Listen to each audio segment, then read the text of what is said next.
guys, coucou la famille, j'espère que vous allez bien. Moi, je me porte pour le mieux. Bienvenue sur ma chaîne YouTube. Moi, c'est Pandira, plus connue sur le surnom de The Style.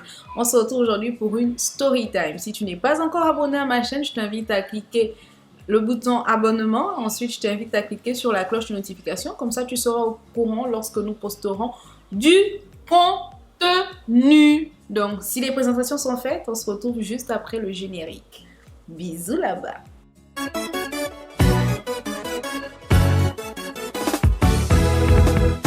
Y'a miracle ici, oh mon ami, viens, oh viens. Y'a miracle chez moi, ma chérie, viens, oh viens. Y'a miracle ici. Coucou guys, coucou la famille, nous revoilà. Attendez, je vais avoir bien m'asseoir. L'histoire que je vais vous raconter ce soir, ce n'est pas mon histoire, mais j'apparais dedans. Et comme j'apparais dans cette histoire-là, j'ai décidé de vous la raconter. Voilà. Parce que je ne peux pas vivre des histoires, depuis là je cherche des histoires à vous raconter, alors que j'ai des histoires où j'ai apparu là-bas comme star. Donc, je prends les histoires là pour venir vous raconter ça. L'histoire que je vous raconte ce soir, ça concerne un de mes grands frères. La morale de l'histoire de cette story time, elle est profonde. Et vous allez comprendre pourquoi. L'histoire, c'est que c'est un jeune homme. Mon frère étudiait à l'époque au Maroc. Il était étudiant au Maroc. Il finit ses études et il décide de rentrer au Gabon. En rentrant au Gabon, vous savez, la difficulté dans notre pays, c'est trouver un emploi. On a vraiment un souci avec le chômage. Je ne sais pas si c'est une malédiction, mais il y a trop le chômage dans mon pays. C'est une réalité, c'est un fait réel. Donc, il rentre, il ne trouve pas le travail, mais dans sa démarche et tout, il rencontre une jeune femme avec qui une relation naît, un amour naît, et tout ça. Et grâce à cette femme, il trouve le travail.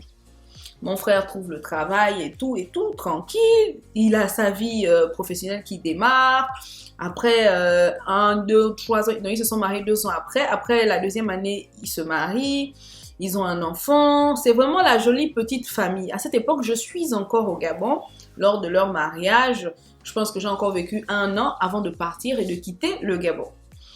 Et jusque-là, ça va. Mais à un moment, il reçoit la visite d'une dame qui était au Maroc à cette époque. Et quand la femme arrive, vous connaissez, nous sommes des femmes. Et nous, les femmes, nous avons le 6e sens. On a toujours un petit côté, là, je ne sais pas si c'est le démon ou c'est quoi, qui nous siffle souvent les choses. Donc, il a présenté à sa femme que, ah, maman, voilà, c'est mon ami, on a vécu au Maroc, c'est devenu comme une soeur, comme un frère, tu vois, machin. La fille avait un style, tu vois, un peu garçon.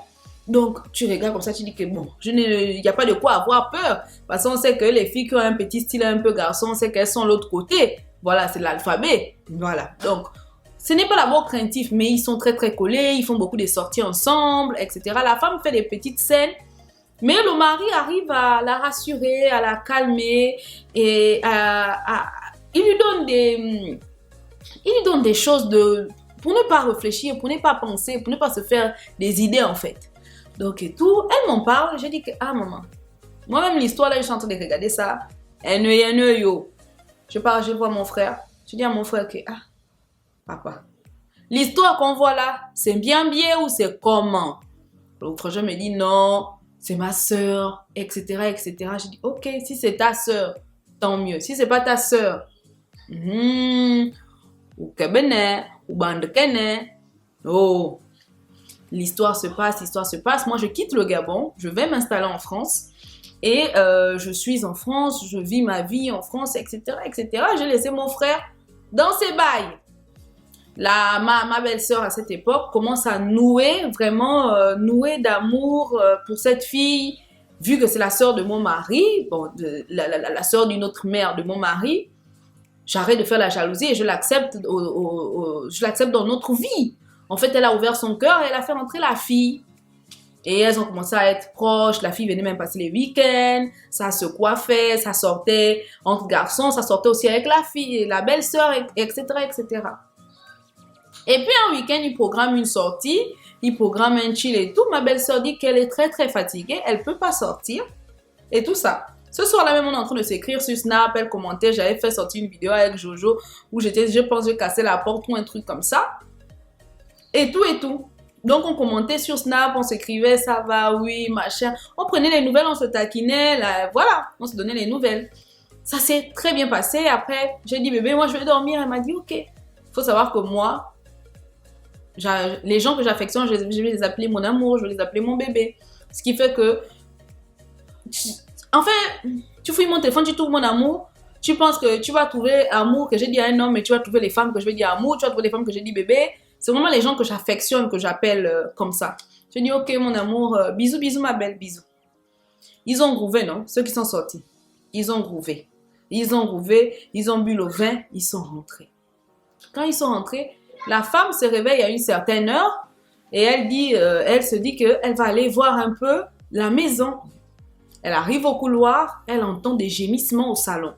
Ça parle le mandarin sexuel, c'est fort là-bas. Donc elle arrive, bim! Elle tombe sur une scène incroyable, digne de deux acteurs attendez, je veux trouver la chaîne, de Dorsal Africa. C'est vilain, c'est sale. C'est sur ça qu'elle est tombée. Elle est dans tous ses états. Moi qui suis injoignable parce que je dors. Et le mari a essayé de calmer, c'est pas faire partir même la fille dans la nuit, machin, même pas dans la nuit parce qu'il était vers les 5h, 6h le matin, les a trouvés dans ça et tout. Le mari il avait une réunion le lendemain, donc le lendemain du fameux groupe, il avait une réunion importante. Donc le mari laisse la femme pour partir. C'est moi, je me réveille, non? Voilà, c'est maintenant là que moi je rentre. Moi, je n'aime pas les foutaises. Je n'aime pas le manque de respect. Je ne vais pas venir dire que l'infidélité, maman, on est dans ça. Que tu le veuilles ou pas, tout homme trompe. Si tu as ton mari qui ne te trompe pas, bénis le ciel, continue à jeûner. Mais nous là, on a le sang de l'iguane. On aura beau être les plus belles, on aura beau faire les grandes katas, faire les gesticulations, faire les compas 190 degrés, ils partent toujours dehors. On prépare les nourritures, c'est brûler les mains que les ampoules, les pieds qui enflés pour tourner les foufous, mais ils partent toujours dehors. Pour l'instant, Dieu nous a pas donné le secret de la fidélité. Donc, comme on dit souvent, tu prends ton démon, tu mets l'huile d'onction, tu continues à prier. C'est dans ça qu'on est. Elle m'appelle. Je dis que calme-toi d'abord. J'avais déjà vu les messages qu'elle envoyait toute la nuit et elle appelle, si je ne décroche pas, elle envoie le message. J'avais déjà compris un peu la scène, mais je ne savais pas comment aller vers elle.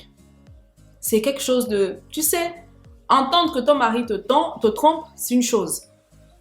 Oh, j'ai entendu qu'il me trompe. Tu n'as pas vu. Tu as entendu. Tu as peut-être attrapé les messages, c'est autre chose. D'accord? Je ne suis pas en train de valider l'action, mais c'est autre chose. Mais venir le faire dans ta maison. Non, là c'est plus bon. Tout en sachant que tu dors dans une autre pièce. Ah non, ça c'est... Ça, non. Que tu sois mon sang, que tu sois quoi que ce soit, là je ne suis pas d'accord. Là, frangin, je ne suis même pas un peu d'accord. Donc j'ai réussi à pleurer. J'ai dit, tu sais quoi? Prends tes choses, pars. J'ai dit que prends tes choses, pars. J'ai appelé une autre de mes grandes soeurs là, j'ai expliqué quoi? Quand les Sistounes ont débarqué là-bas, elles ont vidé. C'est-à-dire que ma belle-sœur n'a pris que ses affaires, que ses habits et les habits de l'enfant. C'est tout ce qu'elle a pris. Elles sont parties. Le frangin rentre le soir comme ça, maman n'est plus à la maison. Le frangin appelle. Là, il a changé, le numéro là ne passe plus. Nous, on s'est chargé d'expliquer. Le numéro là ne passe plus. Parce qu'elle s'est étouffée, ça n'allait pas en fait. Si elle restait dans la maison, là, ça allait autre chose. Tu sais, je suis dans la maison, mais je vais aller au salon et je vais avoir l'idée ou l'image de ce que j'ai vu dans la nuit ou de ce que j'ai attrapé en fait. Donc, l'idéal, c'était de la faire sortir d'abord de la maison. Elle est sortie. Moi aussi qui ai bloqué le grand frère. Il n'aime pas le vampire. Je l'ai bloqué. Donc, il n'arrive pas à me joindre et il sait que moi, je suis très proche de ma belle-sœur. J'étais très, très, très, très proche d'elle. C'est quelqu'un vraiment... J'ai vu le travail de cette femme-là dans la vie de mon frère.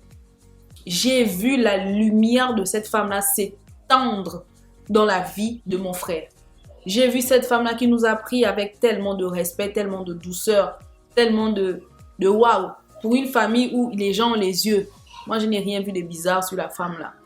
Que de la positive. C'est-à-dire, c'est une femme, excusez-moi, moi, mais quand moi je vois une belle femme, une femme positive, j'arrive à dire, ah maman, tu es belle et tu as un bon aura. Et c'est ma belle-sœur là. Elle a un aura, je ne sais pas comment je vais vous expliquer ça, mais elle t'apaise. Quand tu parles avec elle, tu es apaisé, elle sait te mettre à l'aise. Et ce n'est pas faux, ce n'est pas un rôle qu'elle joue, c'est tellement naturel. Est-ce que tu comprends? Elle est partie, mon grand frère, je l'ai bloqué. Je n'aime pas les foutages de gueule. Si tu veux te tromper, va tromper. Vous êtes sortis, allez-y, prenez un motel d'amis là-bas. C'est quel fantasme que tu vas venir réaliser sous le toit où ta femme est. Bon, prenons l'hypothèse qu'elle n'est pas là. Ok, mais elle dort dans une pièce. Elle dort, c'est quel goût que vous avez. Attends. Le vin n'enlève pas la conscience en fait. Moi je dis, le vin n'enlève pas la conscience. Parfois le vin te donne le courage de faire ce que tu n'arrives pas à faire quand tu es lucide. Vous comprenez, non? Et puis c'est passé. Moi, j'ai bloqué le frangin. Je suis la belle-sœur. La belle-sœur a quitté Libreville. Elle allait s'installer à Port-Gentil. Elle allait rester à Port-Gentil 1 à 2 ans comme ça. Et tout ça. Et puis moi, j'ai plus de nouvelles du frangin. Je ne vais même plus le sentir, etc. Ils ont essayé là-bas. Donc, ils ont essayé d'arranger les problèmes entre les familles, etc. Mais ça n'a rien donné. C'est la dignité d'une femme qui a été touchée. C'était quand même... c'était fort ce qu'il a fait. N'est-ce pas? Ce qui est bien drôle, c'est la suite de ça.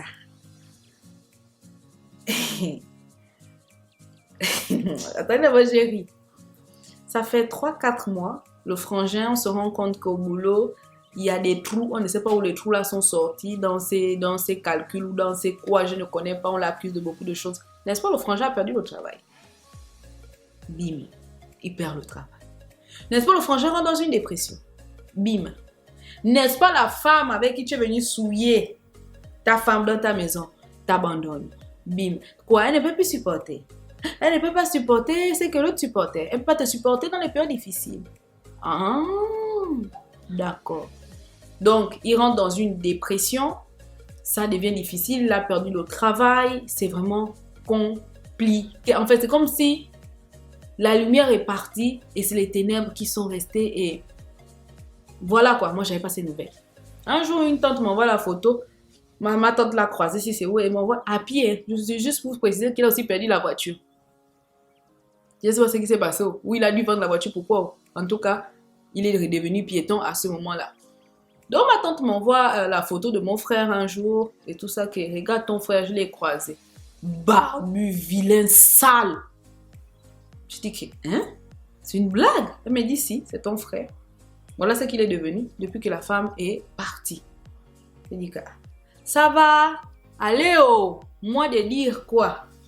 Dedans. Non, est-ce que tu n'as pas les nouvelles de tel, machin? C'est compliqué. Elle va appeler avec un numéro privé pour qu'il parle avec les enfants, mais machin. Je dis que, tata. Un homme qui cherche vraiment sa femme trouvera sa femme. Oh. Moi de vous dire, quoi? Non, c'est toi qui étais proche d'elle, machin. Je dis que, il est tellement facile de demander à l'autre quelque chose que nous-mêmes, on ne peut pas supporter.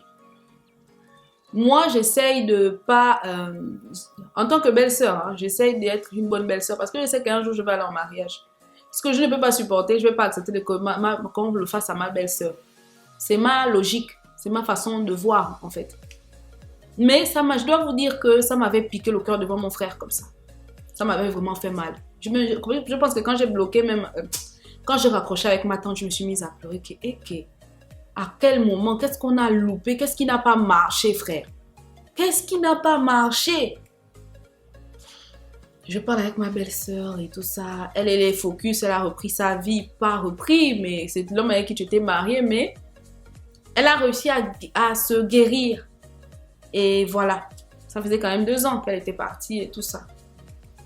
Maintenant, il fallait... elle avait lancé la procédure du divorce et puis il y avait des trucs ou quoi. On vous laisse d'abord réfléchir un temps pour vraiment valider, machin. Ils étaient dans cette période-là. Mais il n'avait pas accès à elle. C'est plutôt elle qui avait accès à lui pour parler avec l'enfant et tout ça.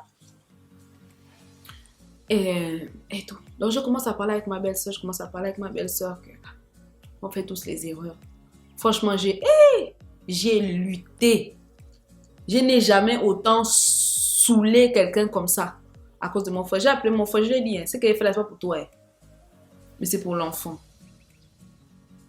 Et c'est parce que on se doit de se donner toujours une seconde chance. Mais si la fille là, j'ai réussi à faire revenir la fille là, il faut savoir que si tu fais encore tes bêtises là, c'est moi-même qui va aller divorcer. C'est pas mon mariage, mais je vais aller divorcer. Le grand me dit non, machin. Donc je commence à faire les arrangements. C'était pénible. C'était pénible et surtout que j'étais à distance. C'était trop pénible à gérer. Après, j'ai commencé à insérer un peu la famille. J'ai dit qu'il ne faut pas aller la brusquer. Si vous partez la brusquer là, elle va fuir. C'est comme quand tu vas attraper le studio, il faut être doux, il faut être silencieux. On a commencé. Après, ils se sont vus une fois. Elle est revenue à Libreville. Ils se sont vus un week-end. Enfin, il a profité à voir l'enfant, etc. Mais on était sur le coup d'arranger, etc. Parce que même si ça fait 2 ans, la femme avait toujours l'amour pour son mari. Et puis quand le week-end, elle est venue et qu'elle a vu son mari. Ah non, hein. Quand elle m'a appelé, elle me dit, elle pleurait. Quand tu aimes ton gars, c'est quelque chose. Ah, Seigneur, on va pas connaître ça, hein. Nous aussi d'aimer, de combattre pour quelqu'un. Il n'y a pas quelqu'un qui m'en combat quelque part là. Elle a pleuré, machin, il est devenu bizarre. Regarde la tenue qu'il avait, regarde les cheveux, machin. Je dis que, ah non, toi-même tu as vu. C'est toi-même qui as rangé ton lit. C'est toi-même qui faisait ton mari était à ton image. Son mari portait... il ne pouvait pas avoir une chemise sale. L'école fatiguée, les tissus fatigués. Non, mon frère, c'est sa femme qui l'habillait. C'est sa femme qui faisait tout. C'est là-bas une femme qui est très coquette. Tu voyais comme je suis là, non? Donc pour elle, quand tu regardes son enfant est à son image. Quand tu regardes son mari doit être à son image. C'est une femme qui prenait vraiment soin de son mari. Donc de voir la décadence là, n'est-ce pas? Comme ils se sont vus le week-end là, elle a fini de pleurer. Moi je n'ai plus les nouvelles en France. Personne ne me donne plus les nouvelles. Quand on me redonne les nouvelles là, les nouvelles peut-être un ou 2 mois après, ça m'envoie un bébé test. Je reçois comme ça bébé test. J'ai dit que... Toi, tu es enceinte d'un autre homme. Elle m'a dit non. Je ne suis pas enceinte d'un autre homme. C'est ton frère. J'ai dit que, le dernier souvenir que j'ai, c'était quand il a vu l'enfant le week-end et que tu as pleuré dans la soirée. À quel moment on a pris un niveau supérieur? À quel moment? Elle dit non, voilà, il a demandé pardon, on est allé en week-end à un amoureux, c'est là-bas que je tombe enceinte. Je dis non, il n'y a plus le divorce. Non, on va essayer de se redonner une seconde chance, etc. Je dis moi de dire quoi? Moi, je n'ai pas de vie stable, je n'ai pas de mari que je peux te conseiller quoi que ce soit. Moi de dire quoi dedans? Moi de dire que vas-y, fonce, si c'est ton mari, c'est ton mari. Et un foyer, c'est ça, c'est des hauts et des bas. Et il faut pardonner. Maintenant, il a compris la leçon que il y a des femmes qui sont des bénédictions. Il y a des femmes qui sont, il y a même des hommes, hein, il y a des hommes qui sont des bénédictions. Il y a des femmes qui sont des bénédictions. On ne joue pas avec. Et j'espère qu'il va garder ça en tête. Donc j'ai aussi appelé mon frère, j'ai fait la leçon. Quoi. Jusqu'à l'enfant a accouché. Ils ont accouché. L'enfant là s'appelle Marcel. Mon prénom. Moi, franchement, je ne sais pas si les parents réfléchissent, hein, quand ils donnent leurs enfants mon nom, mon prénom. Parce que je suis un cas. Est-ce que vous aimeriez avoir un cas dans vos maisons? On est dans ça. Donc, la morale de l'histoire, c'est parfois, apprenons à chérir ce que nous avons chez nous. Et si la chair est faible, parce que malheureusement, la chair, il peut l'arriver qu'elle soit faible. Faites ça loin. Faites ça vraiment loin. Et rassurez-vous que, là où je pars faire là, est-ce que cette personne pourrait me supporter dans mes périodes difficiles? Est-ce que cette personne pourra m'aimer comme l'autre m'aime? Est-ce que? On ne part pas parce qu'on veut partir. Il faut se rassurer que, si on n'est pas sûr, il fallait faire ça loin, que ça ne sorte jamais, que la personne ne connaît même pas la personne, avec des inconnus. Vraiment. Voilà la morale de l'histoire. Cette femme, c'était sa lumière. Et le petit moment que la lumière s'est éclipsée, il a connu ce qu'on appelle marcher dans la vallée de l'ombre de la mort. Mais aujourd'hui, ça va mieux. Il a trouvé un nouveau boulot. Et puis, voilà. Ils sont tous maintenant à port. Gentils. Jusque-là, on n'a aucun problème. Jusque-là, ça va bien. C'est toujours un bandit, mais je pense qu'il a compris la leçon. C'était la story time. On se retrouve très bientôt pour une nouvelle histoire. À bientôt. Bisous là-bas.